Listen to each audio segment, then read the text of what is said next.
Hi friends, ഇതൊരു നാടൻ ചീരയാണ്.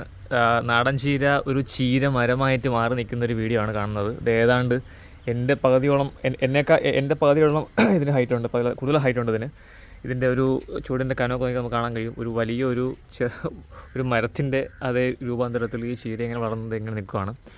അതുപോലെ തന്നെ ഇവിടെ എന്താ ഈ കാണുന്ന ഭാഗത്തുമെല്ലാം ചീരകൾ ഭയങ്കരമായിട്ടുള്ള വളർച്ചയായിട്ട് നിൽപ്പുണ്ട്. ഇത് നമ്മൾ വിത്തിനൊക്കെ നിർത്തിയാണ്, കാരണം ഇത് ഇനി വിത്തൊക്കെ വന്ന് തുടങ്ങിയിട്ടുണ്ട്. അപ്പോൾ ഇനി നമുക്കത് വിത്തൊക്കെ അടുത്ത ജനറേഷൻ ഉൽപ്പാദിപ്പിക്കാനായിട്ടുള്ള ശേഖരിച്ച് വെക്കാനാണ്. ചീര നല്ല ഹെൽത്തി ആയിട്ട് നല്ല വലിയ ചൂടായിട്ട് നിൽപ്പുണ്ട്. ഇവിടെയെല്ലാം കാണാൻ കഴിയുന്നതാണ്. ഇതൊക്കെ ഞാൻ ഇങ്ങനെ കൈ പിടിക്കുമ്പോൾ ഒരു അത്രയും സ്ട്രോങ് ആയിട്ട് നമ്മുടെ കൈക്കകത്ത് നിൽക്കുന്നൊരു ഫീൽ നമുക്ക് ഇതിനകത്ത് ഉണ്ട്. അതുപോലെ ഇതിൽ തന്നെ 1, 2, 3, 4, 5 മെയിൻ ബ്രാഞ്ച്, പിന്നെ സബ് ബ്രാഞ്ചായിട്ട് ഒരുപാട് ചീരകൾ നിൽപ്പുണ്ട്. ഇവിടെയെല്ലാം ഈ കാണുന്ന ഭാഗത്തെല്ലാം ചീരകൾ നല്ല ഹെൽത്തി, ഇതൊക്കെ വിത്തിനാണ് നിർത്തിയേക്കുന്നതാണ്. ഈ കാണുന്നതെല്ലാം വിത്തിന് നിർത്തിയേക്കുന്ന നാടൻ ചീരകളാണ്.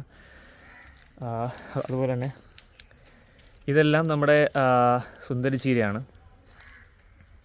സുന്ദരിയാണോ ബ്ലാത്താങ്കരയാണോ ഞാൻ മറന്നുപോയി. എന്തായാലും അങ്ങനെ ഒരു ചീരയാണത്. ഇവിടെയും കുറച്ച് ചീര അങ്ങനെ നിൽപ്പുണ്ട്.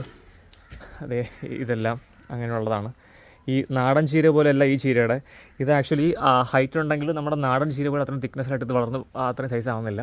ഇത് അവിടെ അങ്ങനെ നിൽപ്പുണ്ട്. ഇതൊക്കെ നമ്മൾ വിത്തിന് നിർത്തിയേക്കുവാണ്. ഇതും കുറച്ച് വിത്തിന് നിർത്തിയേക്കണം. പക്ഷേ ഈ ചീരയിൽ അത്യാവശ്യം പുഴു കയറുന്നുണ്ട്. അങ്ങനെ ഒരു ശല്യം ഇതിനകത്ത് കാണുന്നുണ്ട്.